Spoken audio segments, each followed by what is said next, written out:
بسم اللہ الرحمن الرحیم. السلام علیکم ناظرین محترم. امید ہے آپ سب خیریت سے ہوں گے.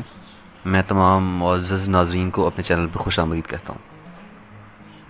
ناظرین، آج کا جو ہمارا ٹاپک ہے وہ ہے توکل کے بارے میں. توکل یعنی اللہ تعالیٰ پر یقین اور بھروسہ. اگر میں آپ کو اس کے میننگ کے بارے میں بتاؤں، آپ کو اس کے معنی کے بارے میں بتاؤں، تو توکل نکلا ہے وکل سے، جس کا مطلب ہے سپرد کرنا، کسی چیز کے حوالے کرنا. جب انسان اپنی سب چیزیں چھوڑ کر، تب سب وسوسے نکال کر، تمام تفرقات کو چھوڑ کر اپنا سب کچھ اللہ کے حوالے کر دے اور سب کچھ بولے کہ یا اللہ تو ہی میرا سب کچھ ہے، تو اسے ہم توکل کہتے ہیں. ناظرین کرام، جو انسان اللہ تعالیٰ پر بھروسہ نہیں کرتا اس کا دل بیمار ہے. یعنی جب ایسے انسان کو مشکل آتی ہے تو وہ کہتا ہے کہ یا اللہ میری قسمت میں ایسا کیوں لکھا ہوا تھا، یا اللہ میں کیوں، یا اللہ مطلب سب کچھ میرے لیے ہی سب کچھ تھا، جو مشکلیں دنیا میں آنی ہے سب کچھ میرے لیے ہی لکھی ہوئی ہیں. انسان ایسے ورڈز بولتا ہے جو اس بات کی نشانی ہوتے ہیں کہ اس کو اللہ تعالیٰ پر بھروسہ نہیں ہے. جناب محترم، انسان کی زندگی جو ہے وہ مشکلات سے پر ہے. تو ان سب مشکلات کے ہوتے ہوئے جب انسان یہ سوچ لے گا کہ جو کچھ بھی میری لائف میں ہو رہا ہوا ہے وہ سب کچھ اللہ تعالیٰ کی ہی وجہ سے ہو رہا ہے، کیونکہ اللہ تعالیٰ نے قرآن پاک میں فرما دیا اور بارہا ہمیں یہ بات ریمائنڈ کروائی گئی ہے بچپن سے لے کے اب تک، کہ جو کچھ بھی انسان کی لائف میں ہوتا ہے، جو کچھ بھی انسان کے ساتھ واقعات پیش آتے ہیں وہ اسی قسمت میں آلریڈی لکھے ہوئے ہیں. تو جب انسان یہ سوچ لے گا تو اس کا مطلب یہ ہے کہ وہ اللہ تعالیٰ پر بھروسہ کر رہا ہوا ہے. اس کا مطلب ہے کہ وہ سوچتا ہے، وہ جانتا ہے کہ جو کچھ بھی ہوتا ہے وہ اللہ تعالیٰ کی مرضی سے ہوتا ہے، چاہے وہ ایک پتہ بھی ہل رہا ہوا ہے وہ بھی اللہ تعالیٰ کی مرضی سے ہو رہا ہے. اور اب یقین کریں، اپنے دنیاوی معاملات کے اندر جب انسان یہ سوچ لیتا ہے کہ جو کچھ بھی میں کروں گا وہ سب کا سب جو ہے وہ اللہ تعالیٰ کی وجہ سے ہو رہا ہے، تو انسان کا دل پرسکون ہو جاتا ہے، اس کے دل میں اطمینان بھر جاتا ہے، اس کے دل میں کسی چیز کا خوف نہیں رہتا، وہ کسی چیز کے اوپر مایوس نہیں ہوتا جو کچھ بھی اس کی لائف میں ہو رہا ہو.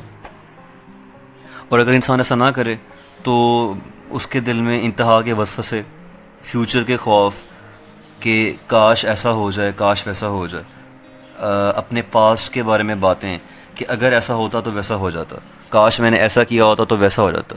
یہ جو ورڈ کاش ہے نا ناظرین محترم، یہ سب سے بڑا اللہ تعالیٰ کے اوپر بھروسہ نہ ہونے کی نشانی ہے، کہ اللہ تعالیٰ کے اوپر انسان کو ٹرسٹ ہی نہیں ہے.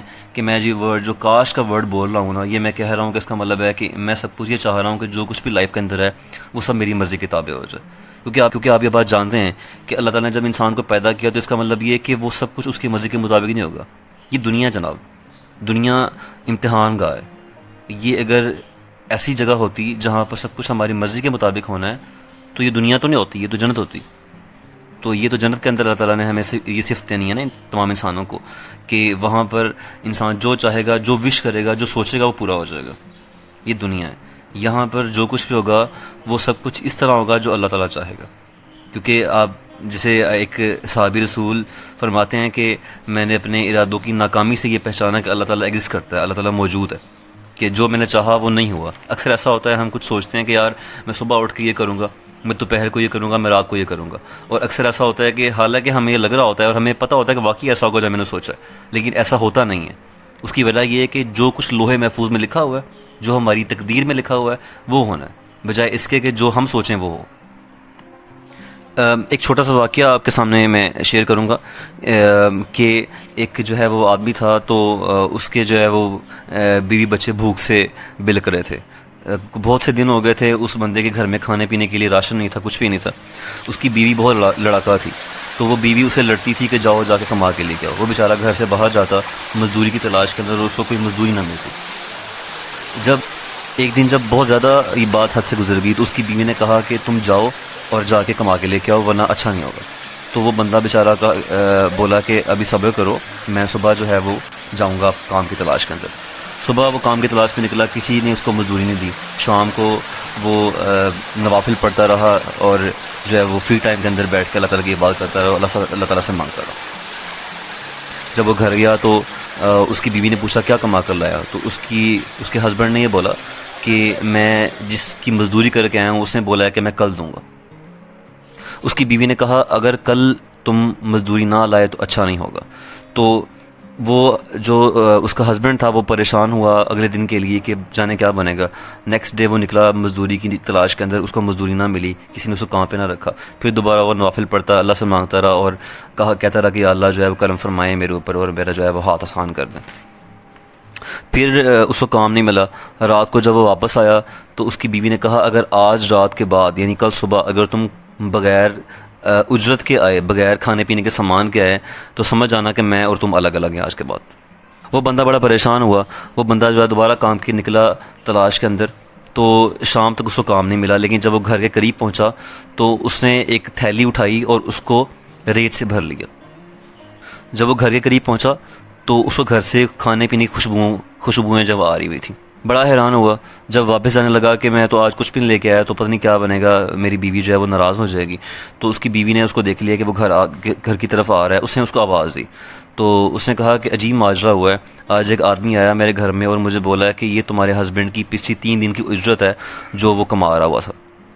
تو جناب وہ بندہ بڑا حیران پریشان ہوا اور اس کو یہ یقین آ گیا کیونکہ میں اللہ سے مانگا تھا تو اللہ تعالیٰ نے غیب سے میری مدد کی ہے. کیونکہ جس طرح قرآن پاک میں اللہ تعالیٰ فرماتا ہے، ایک آیت کا مفہوم ہے کہ جو انسان اللہ تعالیٰ پر توکل کر لے، اللہ تعالیٰ پر ہی راضی ہو جائے تو اللہ تعالیٰ اس کے لیے کافی ہو جاتا ہے اور اس کے لیے یہ غیب سے مدد کرتا ہے اور وہاں سے اس کو رزق عطا کرتا ہے جہاں سے سوچا بھی نہیں ہوتا. ایک صحابی رسول تھے، وہ اللہ تعالیٰ کے نبی کے پاس جو ہے وہ تشریف فرما تھے. تو اللہ کے نبی نے دیکھا کہ ان صحابی رسول نے اپنا اونٹ آزاد چھوڑا ہوا ہے، یعنی وہ اونٹ آزاد نہ چل رہا ہوا ہے. تو اللہ کے نبی نے فرمایا تم نے ایسا کیوں کیا، اپنا اونٹ باندھا کیوں نہیں؟ تو صحابی رسول نے فرمایا یا رسول اللہ میں اللہ پر توکل کر رہا ہوں. اللہ کے نبی نے فرمایا نہیں، یہ غلط ہے، یہ توکل نہیں ہے. تم پہلے اپنا اونٹ باندھو، اس کے بعد اللہ پر توکل کرو. اٹ مینز دیٹ کہ جو ظاہری اسباب ہیں، جو دنیاوی اسباب ہیں، وہ اختیار کرنا اللہ تعالیٰ کے نبی کی سنت ہے اور ان کا حکم ہے. یعنی اگر میں یہ بولوں کہ میں اکیلے دنیاوی اسباب جو ہے وہ اختیار کر لوں اور اللہ تعالیٰ پر توکل چھوڑ دوں، میں محنت کروں اور یہ بولوں کہ جی جو میں کروں گا وہ میرے اپنے ہی اختیار کے اندر ہے، تو یہ غلط ہے. اور اگر میں یہ بولوں کہ میں لیٹا رہوں، سویا رہوں، آرام کروں، کوئی کام نہ کروں اور یہ سارا کام خود ہی ہو جائے گا، تو یہ بھی غلط ہے جناب. یہ اللہ تعالیٰ کے حکم کے خلاف ہے، یہ توکل نہیں ہے. اسے توکل تو نہیں، کچھ اور ہی کہیں گے. یعنی کہ آپ جو ہے آپ کہیں کہ میں آرام کرتا رہوں اکیلا بس اور جو ہے بولوں کہ خود ہی کام ہو جائے گا، تو یہ سر توکل نہیں ہے. توکل تو یہ ہے کہ انسان سب کچھ کرے، اپنی محنت کرے، سارا کام کرے اور آؤٹ پٹ اللہ تعالیٰ پر چھوڑ دے کہ اللہ جو بھی ہے اس کا صلہ آپ نے دینا. تو جناب محترم، امید ہے آپ لوگوں کو میری باتیں پسند آئی ہوں گی. تو جناب اگر پسند آئی ہیں تو ان باتوں کو شیئر کریں اور خود بھی عمل کریں اور اپنے دوستوں اور ساتھیوں کو بھی عمل کروانے کی دعوت دیں. جزاکم اللہ. اللہ حافظ.